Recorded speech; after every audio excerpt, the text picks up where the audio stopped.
नमस्कार, इंकलाब TV channel में आपका स्वागत है।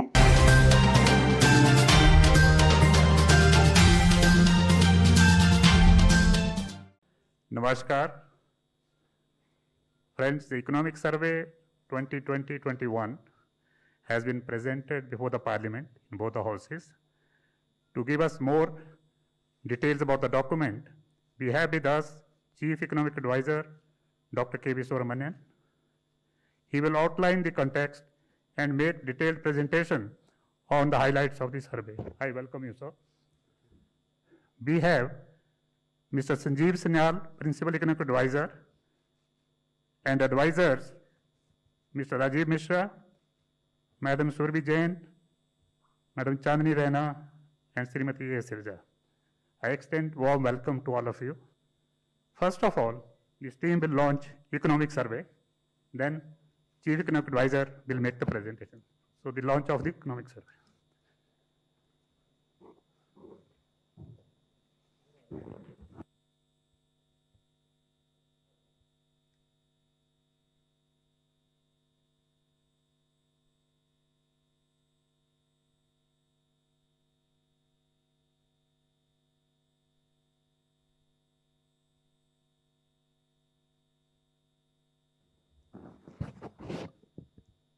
Thank you very much.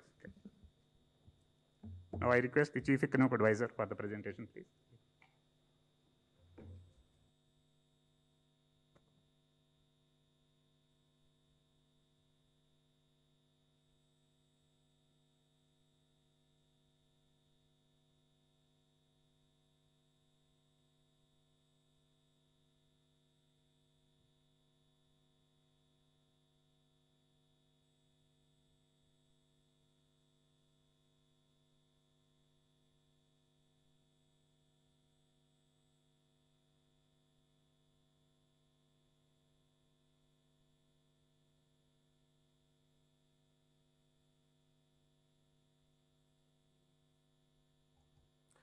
Esteemed dignitaries on the dais, including all my senior colleagues from the Economic Division.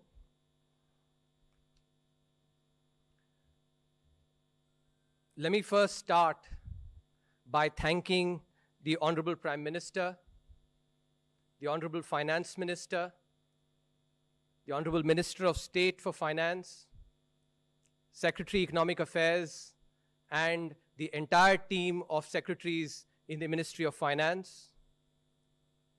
And last but certainly not the least, my really capable and dedicated team here that has worked through a very, very difficult year amidst people falling sick, family members falling sick, and in the last few days have literally burnt the midnight oil. How much ever I thank them is not enough. I would also want to thank PIB and the Director General, Sri Dhatwalia ji, for arranging this presentation, and wish everyone in the country good health and prosperity in the new year. This year's economic survey is dedicated to all the COVID warriors who have really helped in upholding India.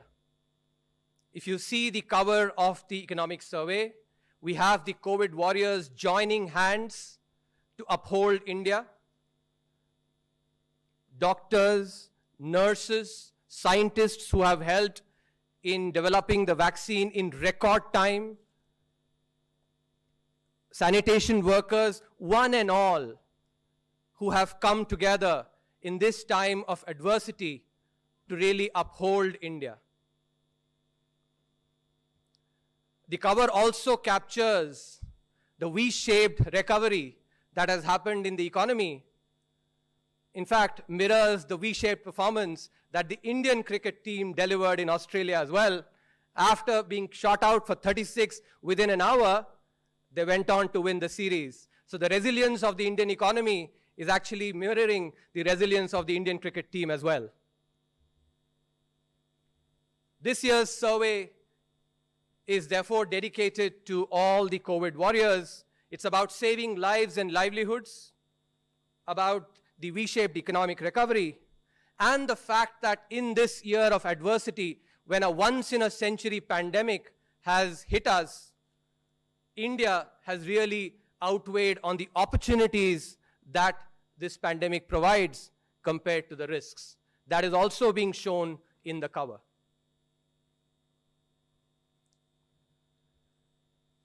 Keeping up with the times, and as they say, necessity is the mother of invention, this year's economic survey is being delivered in an e-book format, and the economic survey app has been launched, which I will just show now.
To understand India's policy response and the situation that India faced in March, let's imagine traveling in a Mumbai local. Typically, about 500 people travel in a Mumbai local train in one coach. Now, if suppose the trains had been running during the COVID times, this is just a thought experiment, just one person being infected in the coach could have infected 500 other people in the space of just 1 hour. In contrast, if these 500 people were working from home, as they indeed are, to infect those 500 people, it would take many days. 1 hour versus many days, 500 people that would infect actually would go and infect many more. This example displays the impact of network effects in the spread of a pandemic, the fact that the size of the population matters, the population density matters, and that is essentially the situation that India faced. And the first chapter in the economic survey in volume 1 is about India's policy response, saving lives and livelihoods amidst a once-in-a-century crisis. India's response was guided by research in epidemiology and economics. Nobel Prize-winning research by Lars Hansen and Tom Sargent, which I had the privilege of learning from both of them. Their research advocates that when faced with enormous uncertainty, policies must aim to minimize large losses. Now, faced with a pandemic, that large loss was loss of human lives. As it is said in the Mahabharata, Apadi pranaraksha hi dharmasya pratham ankuraha. Saving a life that is in jeopardy is the origin of dharma. And that is the principle that guided India's policy response. India recognized that GDP growth will come back, and it certainly has, but human lives will not. India's policy response also derived from the extensive research on epidemiology, especially that looked at the Spanish flu epidemic of 1918 to come up with its policy response. One of the key things that was pointed out was the need for the pandemic curve to be flattened, because that gives time for the health and the testing infrastructure to be ramped up. In particular, one of the key learnings from this research was that the pandemic spreads faster in higher and denser populations, and that the intensity of the lockdown matters most at the beginning of the pandemic. a 1 unit increase in the population density has far greater impact on the spread of the pandemic at the onset of that pandemic compared to later. And this is one of the key reasons, one of the key points of research that guided India's policy response. Therefore, the early intense lockdown, India recognized, not only saves more human lives, but also enables a quicker, better economic recovery. The survey team has done a lot of work to show what could have been versus what actually happened. What could have been depends on, as I said, population density. It depends on the number of elderly people we have in the population. Even though India is a young population, just in absolute numbers, the number of elderly people we have is very large, and in fact larger than most countries. It depends on the number of tests that are conducted. It depends on the entire demography as well. And so, the survey team has analyzed what could have been versus what was, and that is being displayed in this particular chart, where the expected cases versus the actual cases is displayed, similarly for deaths as well. Green corresponds to actually the actual cases being lower than the expected cases, while red is the opposite. And both on cases and on deaths, India has done really well. India avoided about 37 lakh cases, according to the survey's estimation, and about 1 lakh deaths through the strategy that it adopted. The same analysis has also been done across states in India. And here as well, the expected cases and expected deaths has been taken into account. While looking at deaths, the health infrastructure also has been taken into account to estimate what could have been. One of the key things that stands out here in terms of under and over performance across states, Maharashtra is the underperformer, both in cases and in deaths. In cases, Uttar Pradesh, Gujarat, and Bihar are the overperformers, while on deaths, Kerala, Telangana, and Andhra Pradesh are the overperformers. Now, importantly, what we do is to go and relate this to the stringency of the lockdown that was imposed. We do this not only across all countries, but also across states in India. When we analyze across countries, we find that the intensity of the initial lockdown correlates strongly with the difference in the estimated versus the actual cases across countries. But when we do that across states as well, we see the same pattern, where the stringency of the lockdown across states correlates with the cases and the deaths.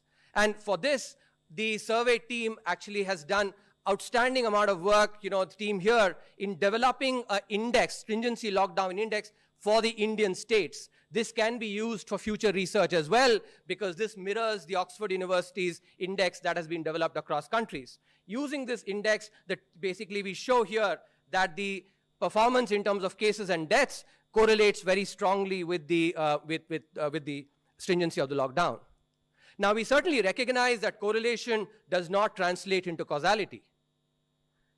And that's why the state level analysis that we are doing is very important. Before I come to that, let me also talk about the economic performance. So if we relate the stringency of the lockdown to the contemporaneous effect, in other words, if the lockdown was more stringent in a particular month, what was the impact on the economic indicators in that month?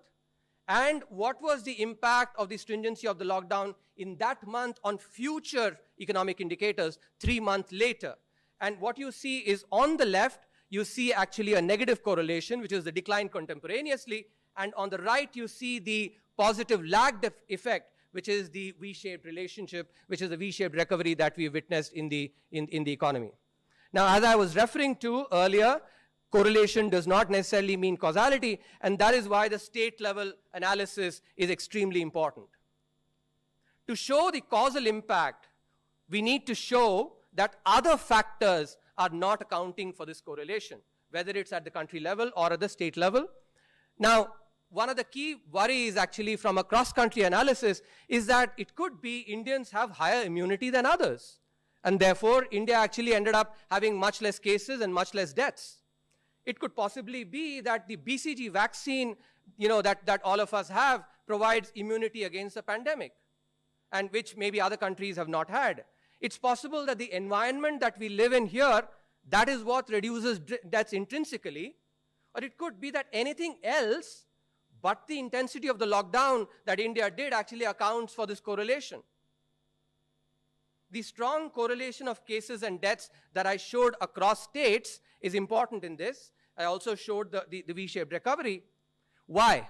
Because anything that is peculiar to India, whether it's BCG vaccine, higher immunity, the environment that we live in, is common across all states in India.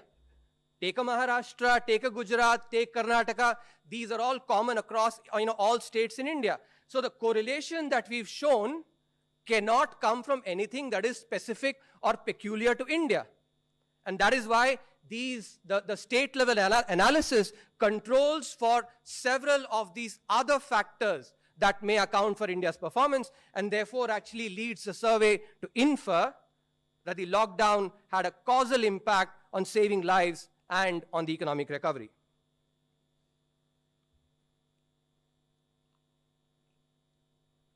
In this context, it is also important to keep in mind the intrinsic effect of the pandemic itself. Even without the intense lockdown, for their own safety, individuals would not have gone out anyway. And most of us are still observing many of those precautions. Contact-based service sectors would be severely impacted. Many of us, for instance, before the pandemic, would have gone for a massage, which maybe we have not done that because it's a contact-based service. So many of us have taken these precautions intrinsically. Also, the precautionary motive to save, which is something that macroeconomics highlights, that whenever uncertainty is high in the economy, all households and individuals tend to save more, thinking that maybe we will need that saving for a rainy day. Therefore, the precautionary motive to save goes up, during times of uncertainty, and that certainly reduces discretionary spending. Because households may think that if we were going to buy a car, or let's say we're going to buy a house, say, let's wait out this period, maybe 6-7 months, see how the uncertainty pans out, and then we can do whatever discretionary buying. So intrinsically, again, the pandemic would have impacted discretionary spending. Further, the risk aversion and the uncertainty of demand would have also affected corporate investment, because similarly, corporates would also want to wait out and see how the pandemic spreads, how the economy performs before they actually go and make irreversible investment. So even without the lockdown, these effects would have manifested, as they have indeed in other countries which did not have as intense a lockdown early on as we had. So even without this lockdown, the pandemic would have created significant economic impact. What the lockdown did, though, was to coordinate this response across the entire country, brought awareness of the dangers of this pandemic, and that coordination is something that macroeconomics emphasizes enormously on. On the economic side, India realized that this pandemic has both demand side and supply side impact. The demand side impact, though, is very nuanced. And India's policy response took into account that nuanced effect of the pandemic on demand. On the left side, you see this chart which shows the Pradhan Mantri Jan Dhan Yojana balances, how they increased during the period of the lockdown. You see that the average balance increased by about 400 rupees during the months of the lockdown. Now remember, there are 40 crore accounts, PMJDY accounts, and these are accounts at the bottom of the pyramid. Typically, economists think about the marginal propensity to consume is very high for these households. This is basically jargon to say that if the household at the bottom of the pyramid gets 1 rupee, they're likely to spend 97, 98 paise. So they do not typically save as much. But even in this demographic, during the lockdown, the savings went up on average by about 500 rupees, which is illustrative of the precautionary motive to save, and thereby the impact that it would have had on the discretionary spending. And that is also being seen in the deposits that have increased, the savings that have come into the banks. So realizing that at the onset of the pandemic, when the uncertainty is very high, Also, the lockdown actually imposed economic restrictions. India approached this in a calibrated manner. In the first part, when the uncertainty was very high, India's policies focused purely on ensuring necessities. 80 crore people were given free food, possibly the largest free food program across the world. Emergency credit measures were given. Liquidity measures were announced, and forbearance was also announced. These were all necessities from an economic point of view. And they were optimal at that time, given the uncertainty and the resultant precautionary motives to save, as well as the economic restrictions that I talked about. What India recognized very well is that pushing down on the accelerator of a car while the brakes are already clamped only wastes fuel. Only when the clamp on the brake is removed, at that time pressing on the accelerator actually speeds the car forward. And that is something that India recognized very well. Therefore, as part of its calibrated response, in the unlock phase, India has actually gone ahead and announced demand-side measures to enable discretionary consumption to come in. The Atmanirbhar Bharat 2 and 3 measures have focused on capital expenditures. A wage subsidy program was announced as part of Atmanirbhar Bharat 3, and the focus on the national infrastructure pipeline has been enhanced. So all these will go towards increasing discretionary spending in the economy. So India's demand-side response was again unique and in a more calibrated manner. On the supply side as well, and India recognized that the pandemic will have supply-side impact too, because of possible disruptions in labor markets and the financial distress that firms could have to face, which could lead to impact on the productive capacity of the economy. And therefore, a slew of structural reforms were announced to enhance supply in the medium to long run, to avoid loss of productive capacity. These reforms primarily focus on strengthening the potential of the primary and secondary sectors, and they're intended to create jobs and thereby enable aggregate demand in the economy. And as part of these, the survey details this, describes this in detail, streamlining of labor laws, the broad-based reforms in agriculture, MSMEs, the BPO in the service sector, power, mineral sector, space, defense, all these were part of the reforms that were announced as part of the Atmanirbhar Bharat mission. And importantly, the strategic PSUs policy. It's a very important statement of intent. If you recall, in the last year's economic survey, the impact, the wealth creation that comes from privatization was talked about. The strategic PSU policy has actually implemented that by giving the commanding heights of the economy to the private sector. This is given the history of India in its first industrial policy, having given those commanding heights of the economy to the public sector. So this is a very important statement of intent. So to summarize, the policy response that India came up with was a mature, far-sighted one. India focused on saving lives and livelihoods, took short-term pain for long-term gain, recognized that while GDP growth will recover, and it has, lost human lives cannot be brought back. This was the humane principle that guided India's policy response. India was the only country to announce a slew of structural reforms. India's demand-side measures were also different from the other countries, were more calibrated, recognizing the simple idea that pushing the accelerator, works only when the brakes are removed. The V-shaped economic recovery, without a second wave, makes India, therefore, a sui generis case in mature policy making. The mega vaccination drive that is now on should enable this recovery, especially in the services sector.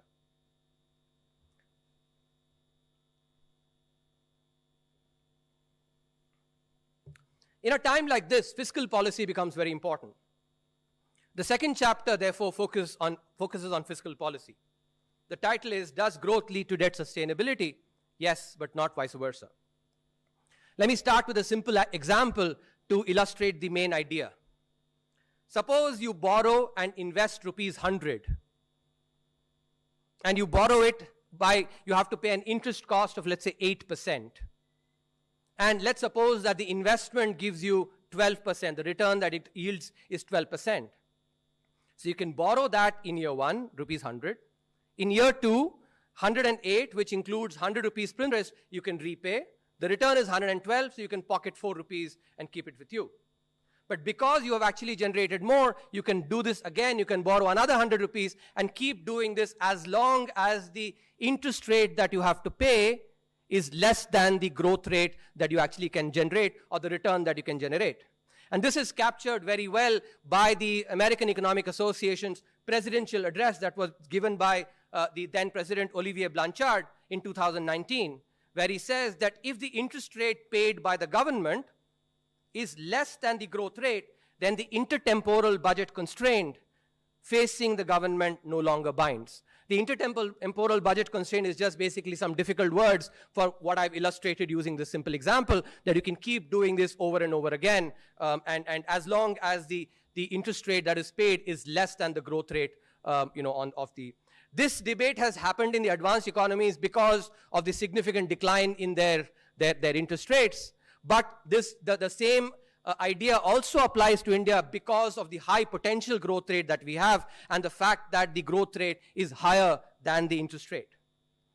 And this idea is captured by what is called the debt equation for debt dynamics. Without getting into the math, let me just give you the basic idea that if the interest rate is greater than the growth rate, then you do not get debt sustainability because debt as a proportion of GDP will increase because you don't get enough to be able to repay the interest cost. But if the interest rate is less than the growth rate, then debt as a percentage of GDP certainly declines. And that is the key idea that is being captured here. The evidence is supportive as well. If you look at the left panel here, what is being shown is the interest rate growth rate differential at time t on the x-axis, and the change in the government debt in the y-axis. And you see that as the differential in absolute magnitude is higher, the change in the government's debt is also higher. And this is in fact coming from greater movement in the growth rate, because the difference between the interest rate and the growth rate can come both due to changes in the interest rate as well as due to the growth rate. What the chart on the right shows, that when you look at the variation in interest rate and growth rate over time, it is the change in the growth rate that is changing the interest rate growth rate differential and thereby impacting the debt to GDP ratio. And that is a key point, therefore, that it is growth that actually leads to debt sustainability, not necessarily vice versa. And this is important given the countercyclical fiscal policy that is important, that has to be followed in times like these. The chart that you see on top is showing the public sector and the private sector balances. That is just sort of economic jargon for how well the private sector is doing and how much the public sector is supporting it. Countercyclical fiscal policy, essentially, the idea is as follows, that economies have peaks and troughs. When the economy is doing well, the private sector is doing well, government can step back at that time. But when the economy is not doing well, the private sector itself is not doing well, that's when the government needs to move in to actually support the economy. That is the idea of countercyclical fiscal policy. If you look at the United States and United Kingdom, two advanced economies, where this correlation between the public sector and private sector balances is very, very negative, minus 0.9. And this is over a very large period, starting from 1987 on up till 2019, the correlation is minus 0.9. In other words, when the private sector is doing well, the government steps back. When the private sector is doing badly, the government steps in. That's what leads to the negative correlation. But when you see in India, same period, the correlation is about minus 0.3, very low. And that's the basic idea that actually is being advocated in this chapter, that countercyclical fiscal policy must become an important point of emphasis when we think about especially times like these. This chapter also goes and examines debt sustainability in various scenarios, especially some of the worst case scenarios. There's a lot more details in the chapter. I'm just going to show you one snapshot here. This particular chart here shows the growth rate that can potentially be obtained from FY23 onwards, different scenarios, and how the debt to GDP will change based on those scenarios. I want you to focus on the worst case scenario here, which corresponds to nominal growth rate of 9%. Assuming an inflation of 5%, mid of the 4 to 6% band, this translates into a real growth rate of 3.8%.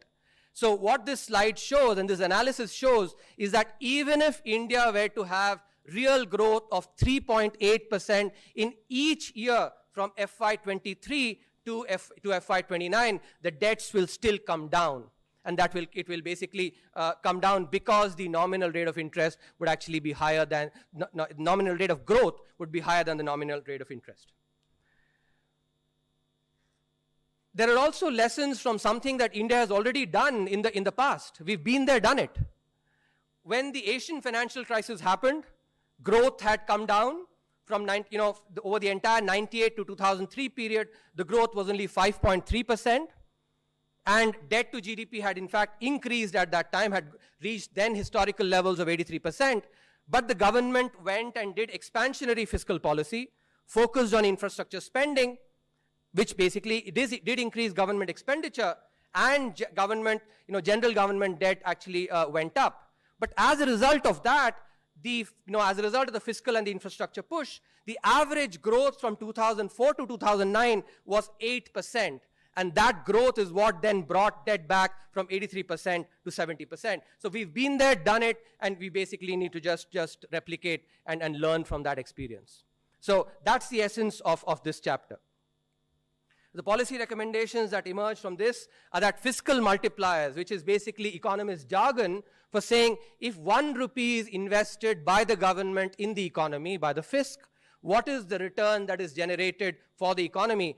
Fiscal multipliers are typically much higher during slowdowns in the economy or during downturns when compared to peaks in the economy. And therefore, this is a very important aspect to take into account. Fiscal policy must support growth, therefore, till the pre-COVID growth path is achieved again.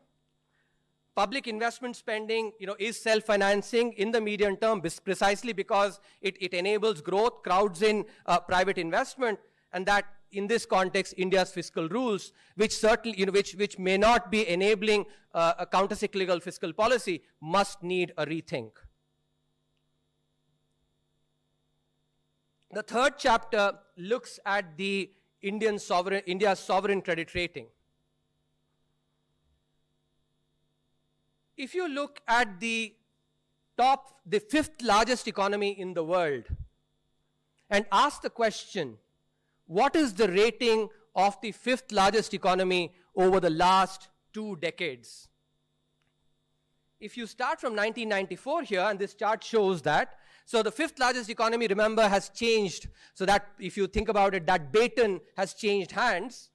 Italy was the fifth largest economy at some point in time. UK was, China became the fifth largest economy, and now India is the fifth largest economy. So the question that is being asked here is, when a particular country was the fifth largest economy, what was the credit rating of that country at that time? So asking the question, over the history of sovereign credit ratings, what has been the rating of the fifth largest economy? Now this is important because the GDP actually is the amount of activity that happens in the economy, and therefore the size of the GDP essentially captures the country's ability to repay debt as well. And that is why this question is important to ask. And when you ask this question, 2 key points emerge here. Firstly, that typically the fifth largest economy has been rated AAA. You see that actually, those flat lines at the top. The only 2 exceptions to this, and that is the second point that is coming from this chart, are China and India. When China became the fifth largest economy in 2005, it was rated A-, while India now is the fifth largest economy and is rated BBB+. So in other words, this historical anomaly essentially is focusing on emerging giants versus those that are established giants. The emerging giants actually are not necessarily getting the rating that their fundamentals possibly demand. And that is the subsequent analysis that is done in the chapter. So I'm going to just give you a sampling of that. On this particular chart, we show the credit rating, sovereign credit rating, as a function of the growth of the country, economic growth. You see a positive relationship. In other words, higher growth leads to higher rating, which is expected. But what I want you to take away here is India actually lying below the line significantly below this line of fit. And this is being done by looking at peer economies, in other words, countries that are within the same credit rating range, so that we do an apples to apples comparison. But India clearly lies below this line, and this is not just now, this has been the case over the last 2 decades. So whether it's 2000, 2005, 2010, 2015, or 2020, India lies secularly below the line. And this is then examined across a variety of indicators that are supposed to impact credit ratings: inflation, general government debt as a percentage of GDP, cyclically adjusted primary balance as a percentage of GDP, current account balance as a percentage of GDP, the political stability, rule of law, control of corruption, investor protection, ease of doing business, short-term external debt, reserve adequacy ratio, and the sovereign default history. Across all these indicators, India comes out as an outlier in a similar manner, which is what leads the survey to ask the question, does India's sovereign credit rating reflect its fundamentals? And using this analysis, the survey answers no. Now, another aspect actually is really important when we talk about sovereign ratings or ratings in general. Rating is nothing but a mapping of the probability of default. In other words, if you are called a AAA, it corresponds to a certain probability of default. If you're called B, there's a certain probability of default. That is all a rating is. Now, when you unpack that, the probability of default is affected by the willingness to repay as well as the ability to repay. The willingness to repay for India is gold standard because India has never ever defaulted on its debt obligations. You know, all of us remember even in 1991 when India faced a balance of payments crisis, we shipped gold to the Bank of England to honor our obligations. That is reflecting India's willingness to repay. The ability to repay is also very, very high. So firstly, if you look at just the sovereign's foreign exchange obligations, and that is what the rating agencies look at, and you exclude the bilateral and the multilateral debt that the credit rating agencies do not consider, that part is very, very minimal. So if you look at India's structure of debt, the part that is in foreign exchange, excluding these, is very, very minimal. So sovereigns' foreign exchange obligations are almost non-existent, really minimal. But because India does not have full capital account convertibility, we also need to take into account the private sector debt. Now, when the private sector has to repay its foreign exchange obligation, it has to approach the Reserve Bank, pay rupees, get the equivalent foreign currency, and use that equivalent foreign currency to go and repay their creditor. Therefore, the foreign exchange reserves matter, in looking at this. Now, if you look at short-term debt of the private sector, in other words, what is due in just 1 year, India's reserve adequate to even withstand a 0.1% probability event, which is 1 in 1,000 times. And when you look at India's total external debt, not just the short term, you look at the entire debt, short term plus long term, public sector plus the private sector, which is the total obligation of the entire economy in foreign exchange terms, that amount is less than the reserves. In other words, our reserves are more than adequate to take care of all our obligations in foreign exchange. Therefore, India effectively resembles a negative debt company whose ability to repay, by definition, is 100%. So on both the willingness to pay and the ability to pay, India should have the highest rating. And this is consistent with a large literature that highlights these kind of aspects in sovereign credit ratings. There's a large literature in finance and financial economics that actually talks about this, that I've had the privilege of reading. Now, therefore, it's not surprising that the markets do not react very strongly to credit rating changes. If you look at across the equity markets, foreign exchange markets, or the fixed income markets, the impact is actually very, very low. And given the analysis that we've actually shown you, that is not surprising. So the important policy implications that come from this is that India's sovereign credit ratings do not reflect its fundamentals.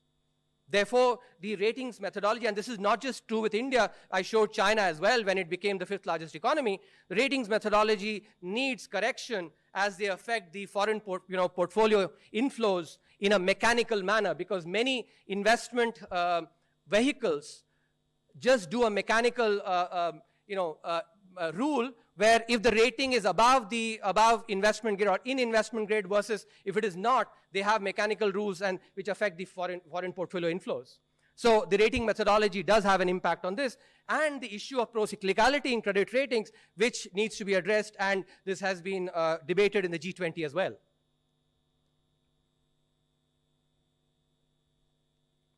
An important issue in the current context, especially given the COVID pandemic, is of inequality. Let me start to anchor the idea by giving you a simple example. All of us, when we were young, we remember the show Malgudi Days. Many of you today also might have watched it when it was replayed on Doordarshan. Remember Swami from Malgudi Days? Swami is very good at mathematics. Swami gets 100 out of 100 in his mathematics exam. His friend Shankar gets only 60 out of 100. His headmaster takes 20 marks away from Swami, gives it to Shankar, and tells Swami that I do not like this difference in outcomes. I wanted both of you to have 80 marks, and therefore I did this. Swami comes back crying to his mother, and tells his mother that, Amma, I am not going to study for maths anymore, because anyway I'm going to lose 20 marks. That's going to be taken away from me and given to Shankar. Why should I study? Shankar goes very happily to his mother and tells her that, Amma, I got 80 marks. I don't need to study anymore because anyway the principal is going to give me 20 marks more. Now, do you think that this equality that was achieved was desirable? Swami also then puts an argument to his mother saying, why does not the principal give more teaching to Shankar? Give him more, allocate more teacher time so that Shankar can become really good at mathematics and he can himself get 80 out of 100, in his examination. I can keep my 100 marks, which I've worked really hard for.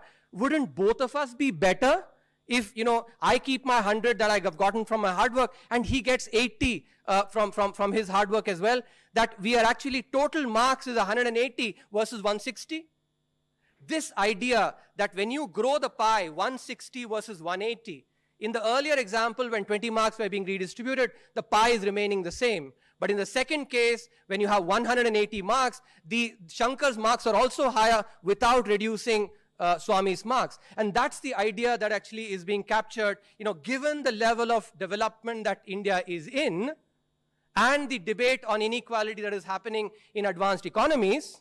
This is a pertinent question that we need to ask, because finally macroeconomic policy and economics itself always faces trade-offs, and therefore clarity of objectives is very important for policy making. So the question that is asked here is, inequality and growth, is there conflict or convergence in the Indian context? So if you look at the advanced economies, and the survey does, this chapter in the survey does a lot of correlation with all kinds of socioeconomic indicators. I'm going to show you a couple, refer you to take a look at the chapter for the others. So if you'll focus on the top panel here, which is being shown in red, the red dots, that is for the advanced economies. On the x-axis, inequality is plotted. So when you go to the right, inequality is higher. And on the y-axis, what is being plotted is socio-economic outcomes. In the right panel, it is basically national income per capita. So for the advanced economies, what you notice is that an increase in inequality reduces health outcomes, while an increase in the national income per capita improves health and social problems. So they actually have this conflict between the income per capita, which is delivered by growth, and inequality. When we do the same analysis in India, by looking at inequality across the Indian states for which the data is available, we find that there is no conflict. If anything, there is convergence. Both inequality and income per capita, which, as I said, reflects the impact of growth, have similar impact on socioeconomic indicators. Now, this is what I've shown for health. You see the same thing for education as well. Down, up for the advanced economies, same up for basically for the Indian states. And this is shown across a bunch of other indicators like life expectancy, infant mortality, birth and death rates, fertility rates, crime, drug usage, mental health, etc., that this convergence in India is something that is being seen across these indicators. And survey basically poses the question that this is something that reflects possibly the stage of development. Given our stage of development, our potential growth rates are very high. At the same time, our ability to increase the pie and thereby uplift a lot of the people out of poverty, that potential is also very high. In contrast, in advanced economies, both those are possibly low, and that may be accounting for the conflict that you see in the advanced economies vis-a-vis what we see for India. So what this chapter therefore recommends is that India must continue to focus on growth so that it expands the pie, and by expanding the pie, thereby redistributive policies are enabled to lift people out of poverty. And this is important because when we go and look at the impact of growth versus inequality on poverty reduction, about 85% of the reduction in poverty comes from growth. Only 50%, 15%, and it's not a very strong relationship either, comes from inequality. And this is true whether we use the headcount ratio of poverty or the multidimensional poverty indices as well. So the message that comes out, therefore, is that unlike advanced economies and the commentary that is being often focused on in the advanced economies especially, there is no conflict between growth and inflation. In fact, there is convergence. Given India's stage of development, India should therefore continue its focus on economic growth to lift the poor out of poverty by expanding the overall pie. Because redistribution is only feasible in a developing economy if the size of the economic pie grows. And that relates back to the example I gave about Swami versus his friend Shankar.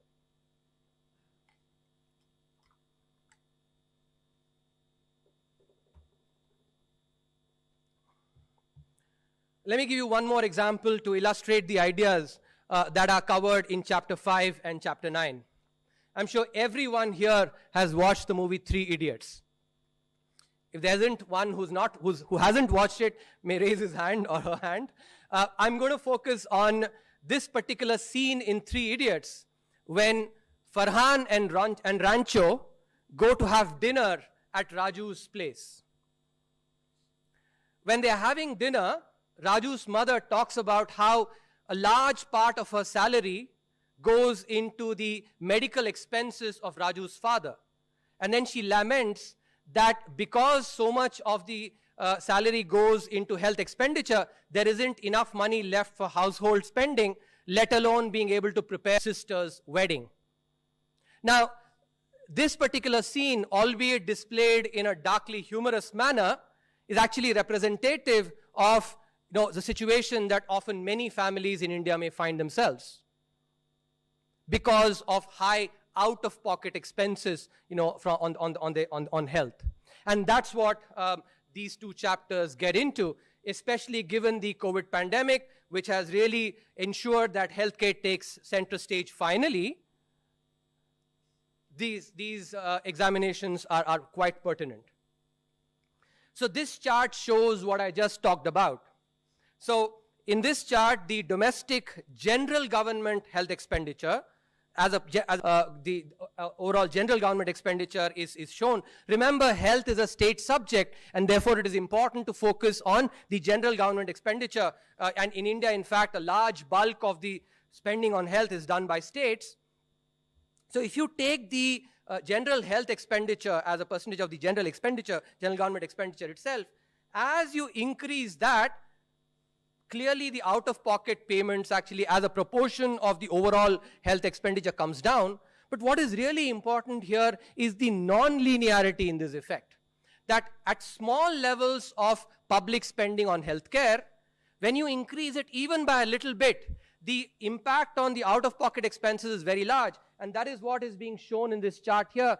If India were to move from what it currently is to 2.5%, of the general government expenditure, then the decline in the out-of-pocket expenditures for households that are similar to Raju's family will be very large, and to about 30%. So more than half, and that'll make a big difference to these families. Incidentally, this chart also shows where other countries are. Take a look at Thailand, for instance. Thailand is closer to 3%, and Vietnam, China are other countries which actually are being marked out here. So this captures the idea that if we increase the spending, public spending, to about 2.5%, then the impact on out-of-pocket expenditures of typical families like the one I referred to, Raju's family, would be very, very large. The other important aspect that has been, that is very important, but critical to take into account in the context of healthcare is the problem of asymmetric information. And this has been highlighted by Nobel Prize winner Kenneth Arrow more than half a century back. In fact, now 57 years. So where he wrote this article about asymmetric information in healthcare. And that's why if you think about it, all of us care about the reputation of the doctor or the hospital we go to because of the endemic information asymmetry problems that we face in healthcare markets. And so the basic argument that Kenneth Arrow and others since have made is that laissez-faire in healthcare may not be the optimal way of organizing healthcare because of these asymmetric information problems that lead to market failures. And when there are market failures, free markets do not necessarily deliver the best outcome. And this chart shows some of that. This and the next part, what I'm going to show, gives you evidence in the Indian context. So this is data that we are showing for the amount of spending on the same ailment. So whether it's cardiac, procedure, cancer, or if it's an injury, and these are all inpatient, procedures. What it shows here is the difference between the amount that you have to spend if you go to a public hospital or government hospital versus if you have to go to a private hospital. Remember, it is being within the same procedure. So, for instance, what stands out is that if it is a cardiac procedure, the typical patient ends up spending about 7 times as much, when he goes to a private hospital as it would be if it were in a government hospital. This is about 3.7 times for cancers, about 5.2 times for respiratory illnesses, about 6.2 times for gastroenteritic illnesses, injuries about 6 times. Across the board, across each one of these illnesses, the spending is much higher in the context of, when it's private healthcare versus public. Now, the one question that will definitely arise from this is that it could be very well true that the quality of care that is provided in the private hospitals is significantly better than that in the public hospitals. So which is the natural question to ask, and we ask that question in this chapter and go and look at the data. We go and look at the data on the readmission rates. Research in healthcare looks at readmission rates, the same patient coming back and admitted again as a proxy for the quality of treatment that patient got. It's a well-recognized proxy in the healthcare research. When you look at the data from PMJAY on the difference in quality using this proxy, what stands out is that public sector patients get readmitted to the same hospital 64% of the time, while this same number is 70% for private hospitals. So from this, we can make the inference that it certainly may not be true that the quality of care that is being provided in the private hospitals is significantly better than that in the public sector hospitals. Now, one has to take into account, I'm not saying from this that public sector hospitals are necessarily providing better care. The reason I don't say that is even within the readmission cases, it could be that we choose for the more difficult cases, private hospitals are chosen. That possibility exists, and therefore one can't infer from here that the quality of care is definitely better. But it does not seem to be the case that the quality of care in the private hospitals is significantly better than the public hospitals. That this evidence does not show. Now, when you put that together with what I showed you in terms of the prices, then you see the problem of asymmetric information that Kenneth Arrow talked about. And therefore, healthcare design, the system design in healthcare becomes really critical, given that about 65 to 67% of care is provided by private sector hospitals in India. Another important point in this context, given the COVID pandemic that we have gone through, is the need to incorporate flexibility. What we have to be careful is to ensure that we do not get affected by saliency bias. Behavioral economics talks about this facet called saliency bias, which is you overweight the most recent piece of evidence. The reason the survey talks about this is that, it's possible that we may end up doing too much, responding to take care of pandemics, which are basically, communicable diseases, and not care as much about the non-communicable disease burden that India faces. So India has to be careful to ensure that healthcare policy is not affected by this saliency bias, but it must still incorporate agility and flexibility into its healthcare infrastructure, because the pandemic that comes next time possibly may be different from what we have right now, and therefore this flexibility becomes really important. And as I just showed, given the market failure due to asymmetric information, better regulation of the healthcare sector is critical to ensure that the benefits of healthcare reach the common people. And in this context, the Pradhan Mantri Jan Arogya Yojana has played an important role. Even though it's only a few years, we basically go and for the first time bring data from Ayushman Bharat and look at what has been the impact of that. Before I show you the actual analysis across states, I'm going to show you what is the kind of procedures that people are using as part of the PMJAY. So general treatment is what accounts for most, and in fact, a large part of the use of PMJAY is for treatments that are between the 10 to 15,000 rupees range. So that's typical care that not very, very serious. The serious ones, which is your cardiothoracic, vascular surgery, etc., are far lower. The density of that is much lower, as you can see from the distribution that is being shown in the top chart. In the bottom chart, what has been shown is how during the COVID times, it seems like PMJAY has played a role in enabling people to get treatments, important treatments, but high frequency ones like dialysis. So you see the plot here of general medicine, which is the top one, and you also see the pre-authorizations for dialysis. What stands out is that there is no impact of COVID on the dialysis pre-authorizations, but there is a significant, a sharp and a V-shaped kind of effect on general medicine.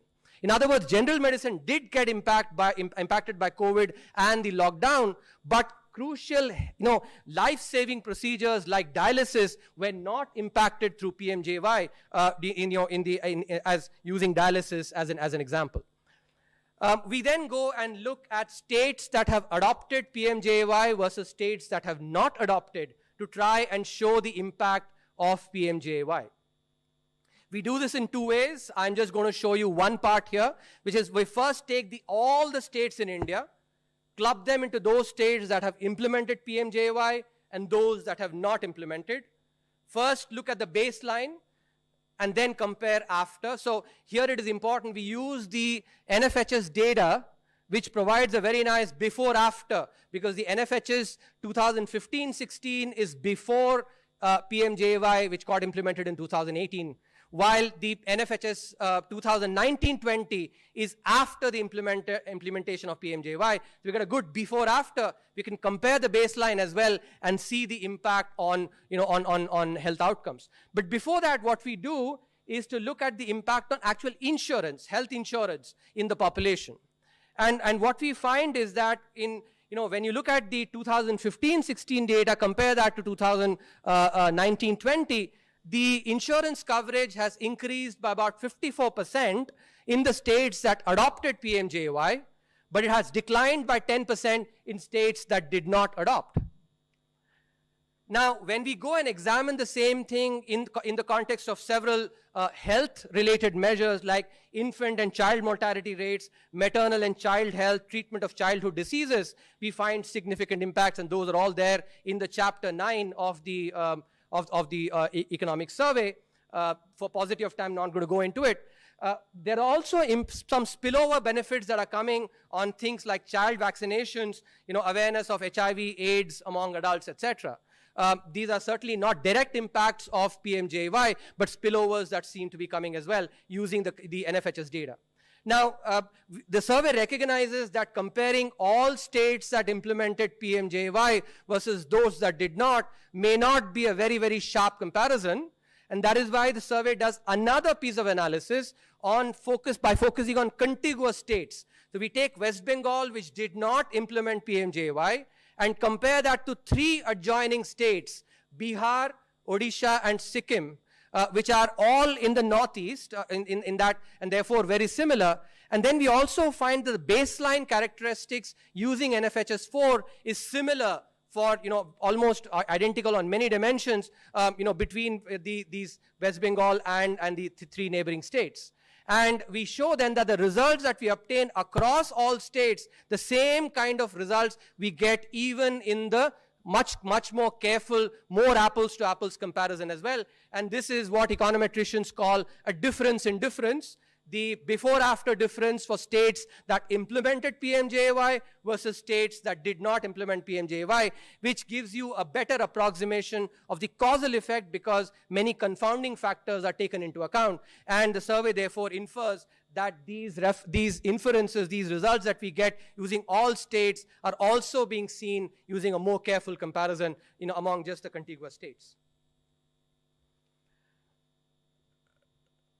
The survey in the last few years has been focusing on various aspects of the regulation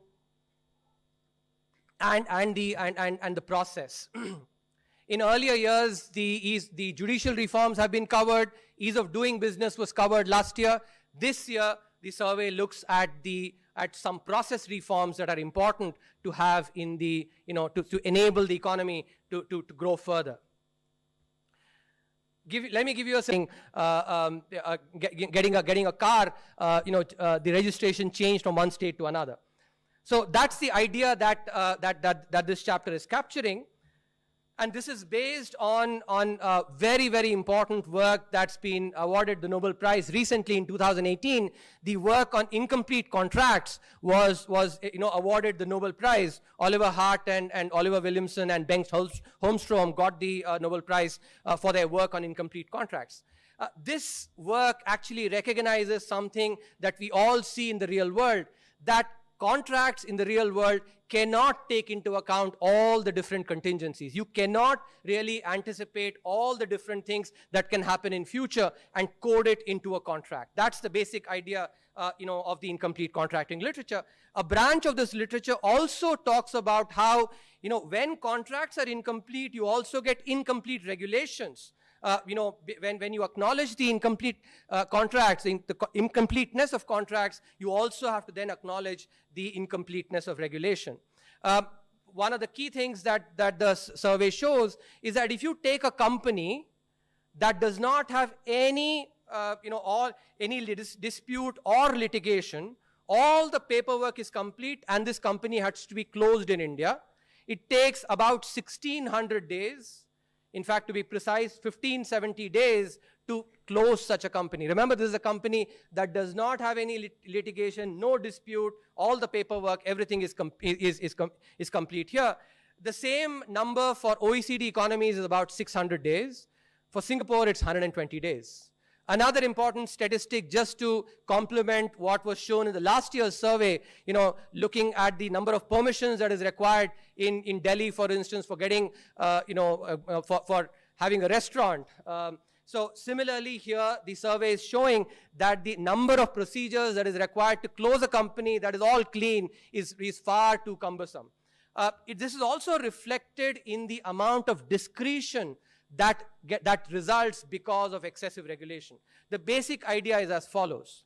If there are several pieces of regulation that somebody who has to supervise has to take into account, that person may not have the bandwidth to go through all those pieces of regulation, may just focus on a few. Suppose there are 100 ticks that have to be done, the person may choose to focus on 15 or 20. And then you get very, very opaque discretion. The set of 15 or 20 that one supervisor focuses on may be very different from what another focuses on. And that is the idea that when you have excessive regulation, that leads to opaque supervision and exercise of discretion. The evidence for that is being shown in these two charts here. What is being plotted on the x-axis is the number of de jure days that it takes to get a permit, a construction permit. De jure days, in other words, what is stated as procedure, the number of, you have to get this clearance, you have to get that clearance. You put all that together and you come up with a de jure, in other words, the letter of the law, the number of days it takes to actually get a construction permit. That is being plotted on the x-axis. On the y-axis, what is being shown is the actual number of days that it takes. Remember, on the x-axis, what is on the letter, and on the y-axis is what is the actual number of days. Just solidify ideas. Suppose in a particular state, let's say it takes 100 days to get all the permissions. Some people may be able to get that permission, that construction permit, in 50 days, while other people may be able to actually get it only maybe in 200 days. So this difference between 200 days versus 50 days, when on the letter it is 100, captures the amount of discretion that is being exercised. Because the person who is giving this permission is exercising discretion in giving it in 50 days, for one, and making it hard by, taking it 200 days. So this range captures that discretion. And what this chart shows is that as the number of procedures increase, which is reflected in the number of, de jure days it takes, the discretion increases significantly as well. In other words, when you have excessive regulation, that leads to excessive supervision as well. Not the other idea where that, simple rules lead to actually too much discretion. It is counterintuitive, but it's a very, very important point. And this is seen not just in the case of construction permit, but also in getting an operating license. And this captures the important idea why regulations have to be simple so that discretion can be exercised and supervision can be done in a transparent manner. And that's the idea that those are the policy recommendations that come from this chapter. That simple regulations combined with a transparent decision-making process, improved transparency in supervision, stronger systems of ex-ante accountability, such as through bank boards in the context of banks, and in general boards across various agencies, and importantly, very robust ex-post resolution mechanisms. During COVID, as I actually had mentioned when I spoke about the policy response, countries across the world have given regulatory forbearance. To understand its effect, let's take a simple example. Think about the last time you fell sick. You went to a doctor, and the doctor gave you medicine. The doctor gives you some emergency medicine and tells you to eat that medicine for 3 days. But you are scared about getting that disease back. Having taken the medicine for 3 days, you're still scared you may get that disease back. So instead of taking it for 3 days, you eat that medicine for 3 months. Now think about the impact that it creates on your health, on your body. That emergency medicine was, of course, very, very important. It was inevitable. It was required. You needed to take it for 3 days. Not taking that medicine, emergency medicine, would have harmed your health. But taking it for 30 days or 3 months also harms your health. Instead of actually protecting the health, that really makes it, worse. And that's the basic idea, that regulatory forbearance is emergency medicine, not a staple diet. This is seen in the context of the 2008 global financial crisis. Much like now, after the global financial crisis, because, the economy was impacted, firms were impacted, forbearance was provided. The forbearance, though, much like emergency medicine that became staple diet, was continued for 7 years. This chart here shows how, whether you looked at GDP growth, exports, the index of industrial production, or credit growth, each one of those, the chart is marked there. In 2011, about 2 years after the forbearance was given, things had improved very well. The 3-day medicine that the doctor prescribed had already had its effect. The body had actually gotten better. But for fear of actually possibly continuing, maybe getting that disease, that forbearance was continued for 7 years. And last year's economic survey, volume 2, the first chapter, talked about how the banking sector problems actually were responsible for the growth slowdown. This particular analysis here is very important given the fact that forbearance has again been provided to ensure that we actually, we do not repeat some of those issues and ensure that the banking sector emerges much more healthier this time around. So the chapter does extensive analysis. This is an area that I've actually done a lot of research on. Based on that, looks at about regulatory forbearance as emergency medicine, not staple diet. What effectively happened was that banks, because of the forbearance regime, could pretend that their non-performing assets were performing by calling them restructured assets. Because the provisioning requirements were lower, so banks continued to window dress their balance sheets, which led to several unintended effects, leading to unhealthy firms lending to unhealthy firms, evergreening, and low provisioning. Now, during COVID, regulatory forbearance has been provided, and that is a good thing. It should be done like the 3-day medicine, but the important policy lesson here is to avoid a recurrence of the issues that manifested following the global financial crisis. Another important aspect here is that the AQR that was done could not bring out all the hidden bad assets that led to underestimation of capital requirements. The design was such that it did not mandate capital raising by banks, which led to undercapitalization, increasing sharply in the banks, and that led to distortions that first happened initially when the forbearance was provided, thereby exacerbating an already grave situation. So it's important, therefore, here to learn these lessons and ensure that they are not repeated so that the banking sector emerges healthy in the current round of forbearance. Chapter 8 of the survey looks at innovation.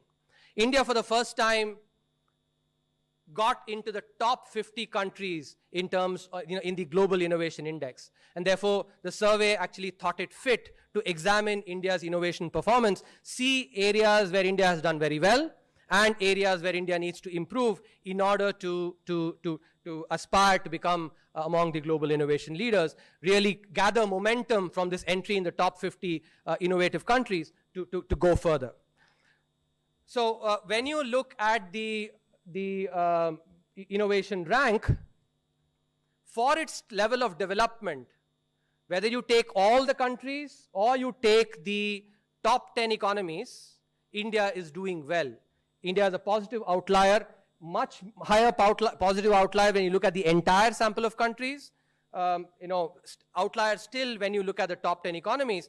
But India's aspiration must be to actually become as innovative as the top 10 economies. And here, India must certainly aspire to increase its gross expenditure on R&D from about 1.5 to 3%, of GDP, which is the average for top 10 economies. And in this, the key insight that the survey provides is that the private sector participation in gross, general expenditure in R&D becomes really critical, because business sector in India contributes 37% to gross expenditure on R&D. In the top 10 economies, this percentage is 68%. So the business sector, therefore, contributes far less in terms of the gross expenditure on R&D compared to the proportion in the top 10 economies. In contrast, the government contributes about 56%, which is 3 times the average for advanced economies. That proportion is 22% for the advanced economies. So the government is contributing a lot. It's for the private sector now to actually really ramp up its expenditure on R&D to grow this expenditure from the current levels to the levels that will be closer to the advanced economies. And the private sector really needs to step up in this. And by the way, the survey also points out that this particular situation is not because the tax incentives in India are actually less liberal. If anything, they are actually more liberal. But this is an aspect that the private sector needs to focus on. Focus on innovation just to be competitive, because that is what is really critical in the new economy.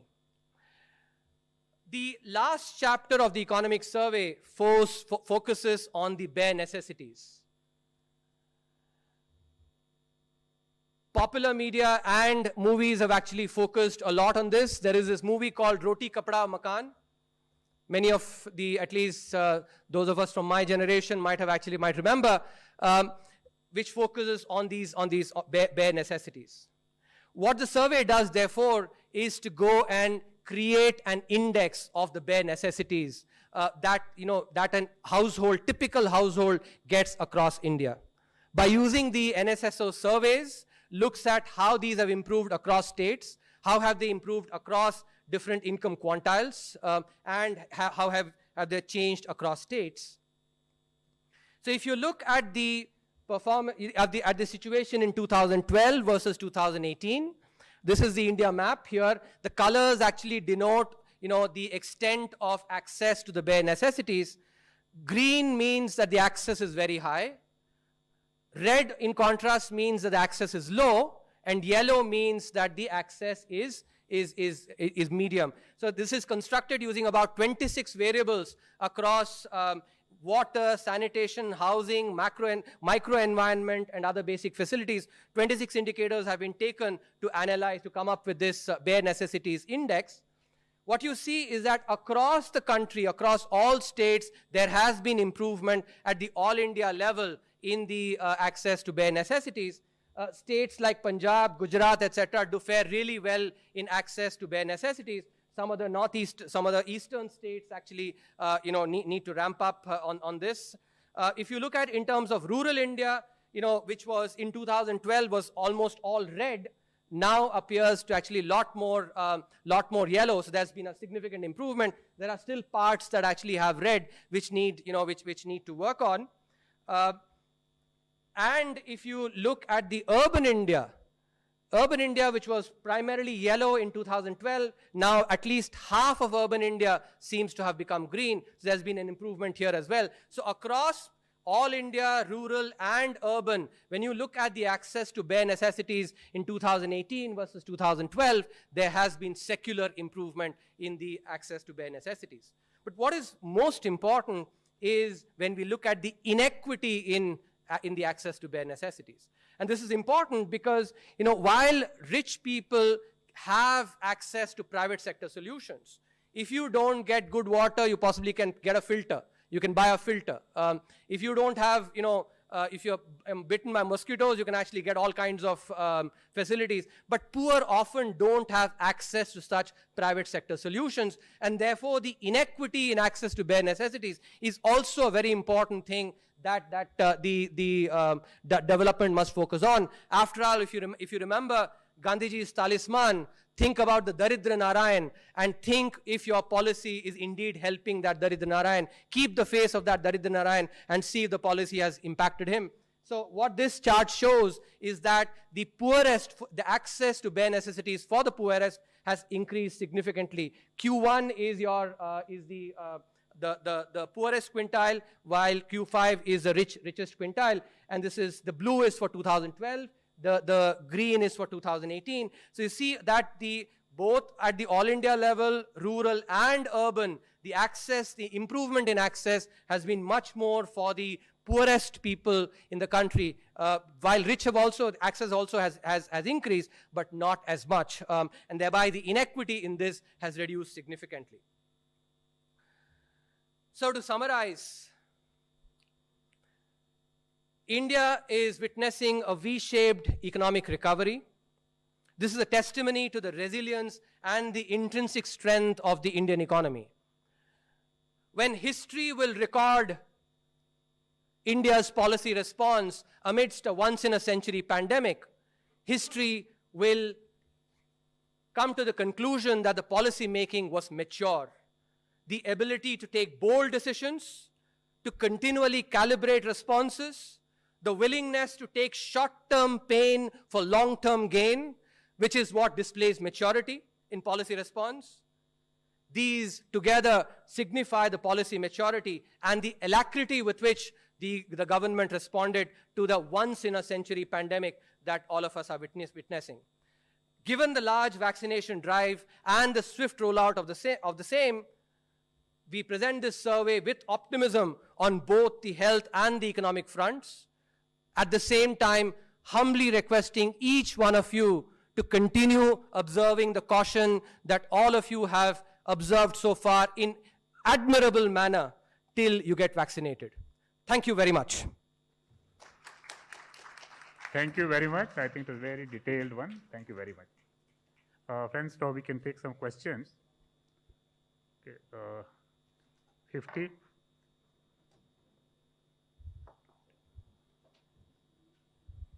Hello, sir. I'm Shubham from Infamous Media. Sir, I have two questions. The first one's related to your slide on debt sustainability. You said that India needs a rethink on fiscal rules. So what do you mean by that? Are we shifting the target maybe from fiscal deficit to debt to GDP? I mean, basically, what do you mean by that? The second is related to the... Can you just restrict to one, because there are many people who will ask the question. Just Sure, please, sir, yeah. sure. It's a simple, the response is very simple, that the fiscal rules have to be framed in such a way that they enable counter-cyclical fiscal policy. 44. Good evening, sir. Shishir here. Sir, I'm just using your cricket analogy because you use the cricket. You have batted for strong stimulus, sir. So what kind of stimulus we can think of where we have some kind of long-term sustainability of from Pujara's batting and contrary and aggression view from the Pant's batting? Wait for Monday, I'm sure you'll see both Pujara and Pant in action. Let me add here I something. think she said Yeah, I'll just add one thing. That one of the points made in the presentation is that timing matters. And so here in this context, please note that a lot of discussion was there about our whether or not fiscal expenditure, etc., should be ramped up, when it should be ramped up. Now, the point that CA was making earlier was the following, that when you have your foot on the brake, there's no point in pressing the accelerator. And so there was a phase where we were under lockdown, where we basically focused on providing a cushion to the basic essentials, whether it's food program or guarantees or keeping in abeyance. But once it was opened, people are not paying enough attention. We did carry out a very significant fiscal stimulus through spending, particularly capital spending. And for those who are not familiar with the number, let me give some numbers. In the month of October, capital expenditure of the government was up 129% year on year.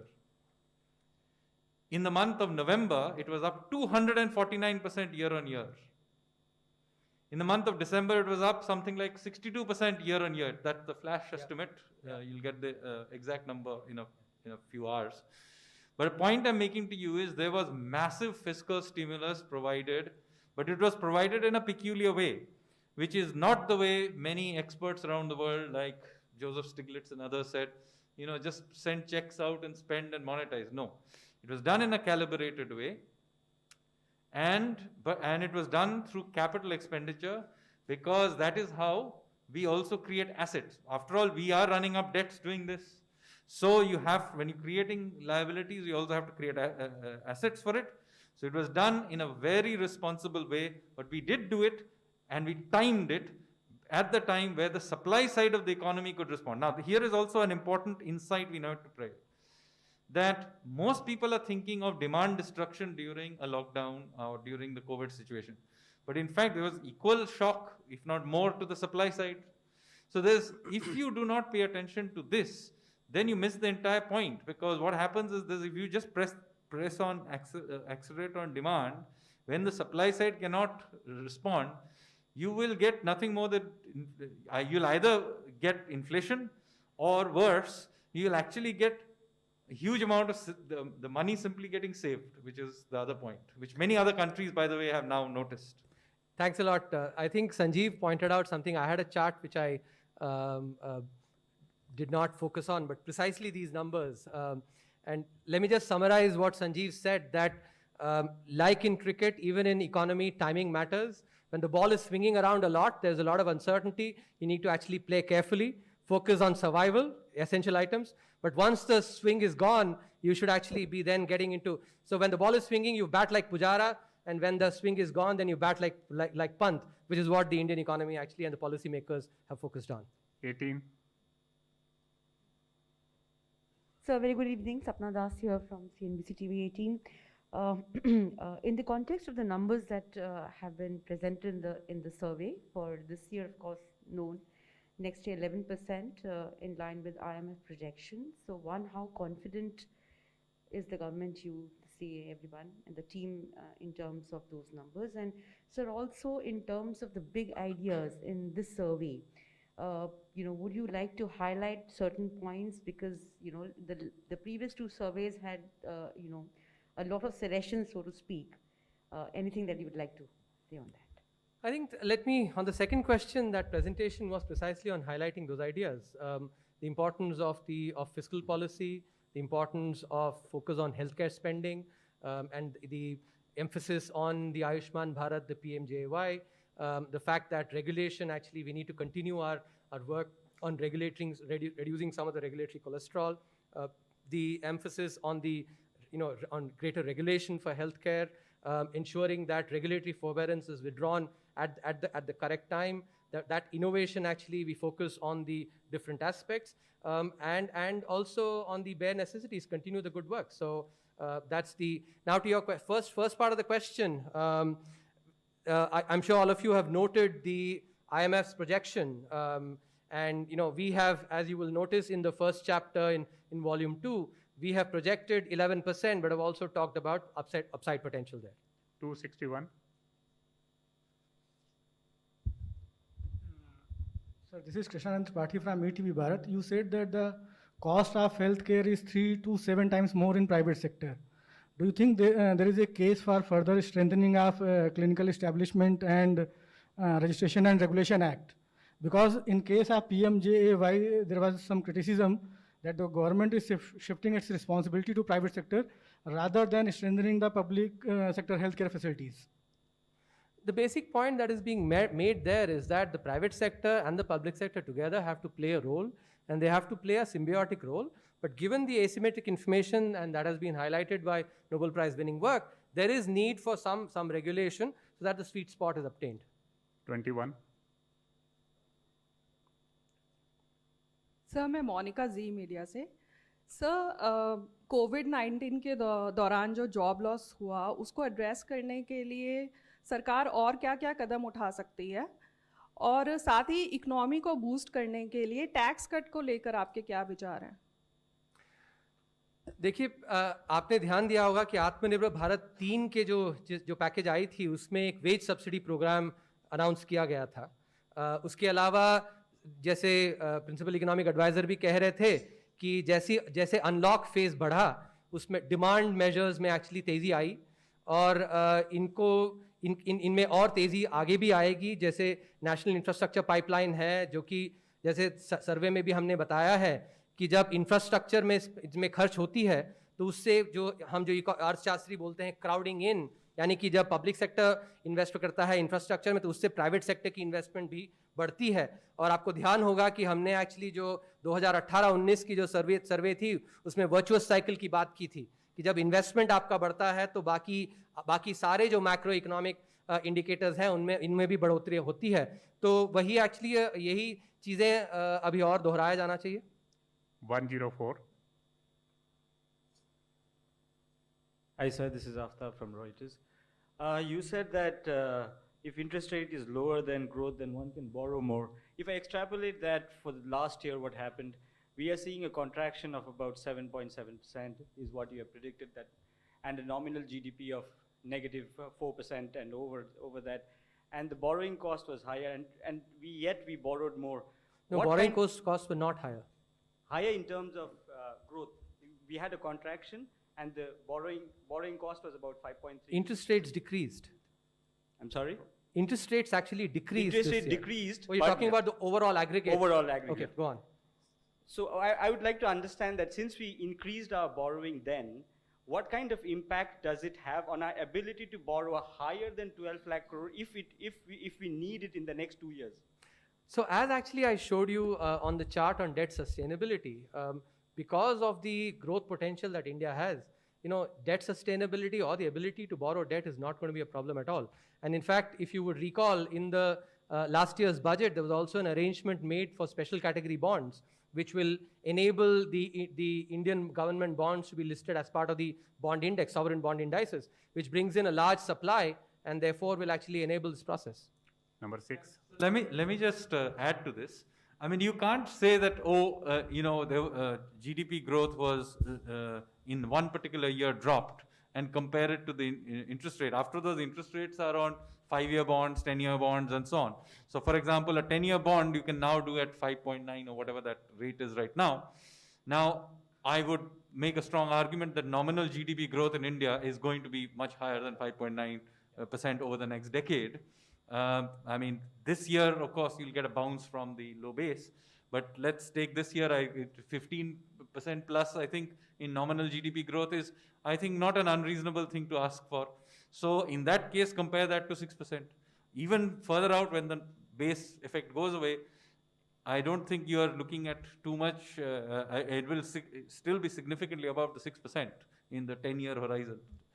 Which is what was displayed in that slide by showing you the different growth scenarios. 29. So Timsi from CNBC TV 18. I have a very peculiar question. As you said, that till now the stimulus that was given was in a calibrated manner, and now is the time for the government to press the accelerator of stimulus to address and make us achieve the 11% growth. What are the key 3 sectors which you think are going to push us to this 11% growth in the next measures of stimulus that we are seeing? I think the survey focuses on macroeconomic, on investment, ensuring that the fiscal policy supports growth. The analysis of various sectors is something that actually, you'll possibly see in the budget. Number 6. Ruchi Bhatia from ET. Now, you did say in your first chapter that the lockdown did have a massive impact with respect to saving lives as well as the economic recovery as well. And even though now we've started inoculating a lot of frontline health workers as well, I want to understand from you, how big do you see the downside risk with respect to vaccine hesitancy? Because that also seems to be a big concern now. See, Ruchi, I think this question is best to address to an epidemiologist. We as economists can take that research and infer that vaccination will indeed have an impact on, contact-based services. But the impact of the, of any inclination to not get vaccinated, I think from what I've been reading, it seems like the vaccination numbers are, if anything, are going up. Yesterday, for instance, Delhi had the highest number. So maybe I don't think that that's such a big concern. Number 10. Yeah, you have talked timely recognition of NPAs by banks. So my question would be, because now the RBI moratorium has been over, so what is the, you expect a very high amount of NPA occurring in public and private sector bank, and I also want to understand from you that what kind of capital requirement you see in banks, especially in public sector bank, in next financial year. See, these are questions that are best left to the regulator and supervisor to answer. The point that we have made is that given that we are in a similar situation where forbearance has been given, some of the aspects that we can learn from, we should learn from to ensure that the banking sector emerges out of this crisis in a healthy manner. 53.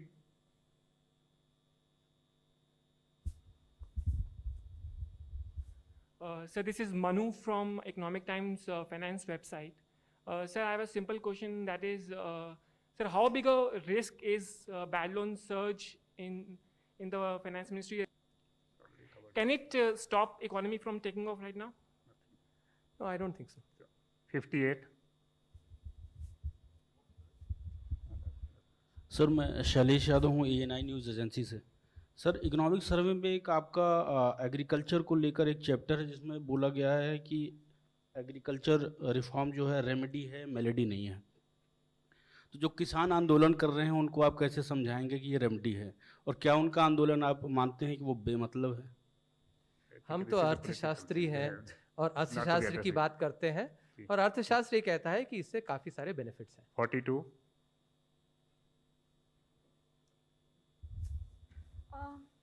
This is Shrimi Chaudhary from Business Standard. Sir, you pointed out that India's sovereign rating are low from last 2 decades, and even this whole rating do not reflect on the country's fundamentals. And this required rating methodology to need some correction over here. So any measure so far you have taken, or are you in talks with regulators to address this? These are part of our deliberations that we continue having with all external agencies. 48. Hi, sir. This is Sumant Banerjee from Business Today. My question is, in the last excise duty on oil, petrol and diesel as one of the key revenue generators for the government. Now, as the economy revives itself and obviously your tax receipts will go up, do you expect some rationalization in duties so that some of the benefits of low oil prices can be passed on to the consumers? I think the focus of the survey has been on, as I showed you across several chapters, is on ensuring that the economy gets back to a robust, growth path, and that is basically what I will want to stick to. 24. Somesh Jha here from Bloomberg Quint. You called for another round of AQR in the economic survey. There was a time when a section of the government had criticized the AQR for slowing down the banking sector. So at this point of time, when the economy is already on the mend, would you suggest that? And secondly, how would same related to connected to the AQR? What Somebody kind else of is waiting, my dear. So, what kind of difference do you suggest in the framework? The short response, and as I actually covered very clearly in the presentation, was that AQR without actually the capital backup and mandatory capital infusion led to undercapitalization. And what we are clearly saying is that once we recover back from the once the recovery is over, then the an asset quality review should actually be conducted at that time. And that is, I think the timing is what is important. That is what is the main message of that chapter. 6. Vrishti from Bloomberg News. In your survey, you see inflation moderating because of falling food prices going forward. So A, what do you expect on Only A. Feb 5?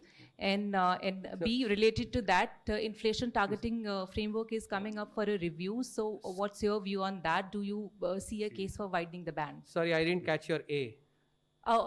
Do you see a case for rate cut on February 5 in RBI monetary policy? You all know very well, actually, my stated stance that I do not talk about monetary policy in public. Last question. And the 33. second part, sir, the I think review of second monetary is not policy. permitted.